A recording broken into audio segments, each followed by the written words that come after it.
Ma deuxième question se trouve dans le chapitre 3 de Jacques, au verset 6 à 9. Oui, vous pouvez lire. Merci, ma sœur. La langue aussi est un feu, c'est le monde de l'iniquité. La langue est placée parmi nos membres, souillant tout le corps, et enflammant le cours de la vie, étant elle-même enflammée par la géhenne. Toutes les espèces de bêtes et d'oiseaux, de reptiles et d'animaux marins, sont domptées et ont été domptées par la nature humaine. Mais la langue, aucun homme ne peut la dompter, c'est un mal qu'on ne peut réprimer, elle est pleine d'un venin mortel. Par elle nous bénissons le Seigneur notre Père, et par elle nous maudissons les hommes faits à l'image de Dieu. Ma question, ma sœur, est la suivante. Comment pouvons-nous parler le bien? Alors, vous avez lu ça. Qu'en pensez-vous? Ce que dit l'apôtre est vrai, n'est-ce pas? Que l'on bénit Dieu avec la langue et que l'on maudit et fait tant de mal avec elle.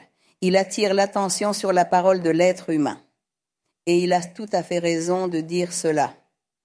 Qu'est-ce que Dieu veut nous enseigner avec cette pensée ou cette façon de penser de l'apôtre Jacques, qui parle de la langue, la pauvre langue, le membre.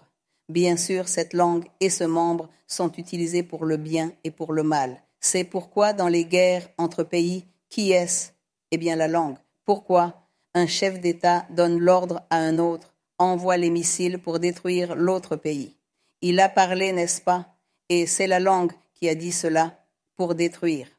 D'autres disent non, qu'il y ait la paix, alors que les choses se calment, que cela n'arrive pas. Alors vient la paix. Tout sort de la langue. Oui, il a tout à fait raison, mais nous allons analyser pourquoi. Mais votre question? Eh bien, il se trouve que, comme tout le monde, nous ne pouvons pas non plus blâmer la pauvre langue, parce que ce qui sort d'ici, ce que nous disons, vient du cœur.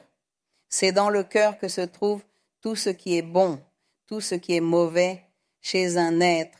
Ici, s'il y a un être qui veut être mauvais, alors tout le mal sort de son cœur et toujours le mal, et chaque fois qu'il fait le mal, il le sort du cœur pour le traiter ici dans les pensées, pour le manigancer et penser comment je vais le faire, pour projeter comment je vais faire ce mal.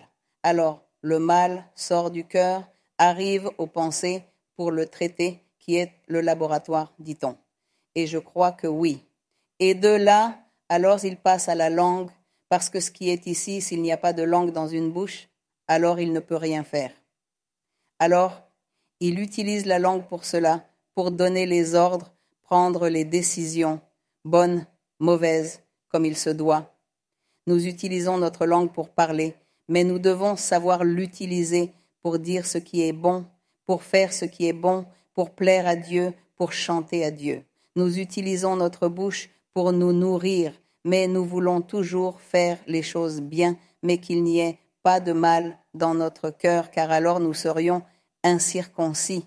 Et alors nous commencerions à faire des méchancetés, à dire des mensonges, à blasphémer, à calomnier, à tromper les gens. Tout cela vient de là. Alors, l'apôtre disait en conclusion aux gens, aux croyants, il leur dit, soyez prudents, surveillez votre façon de parler, prenez soin de votre bouche, prenez soin de votre langue, de ce que vous allez dire.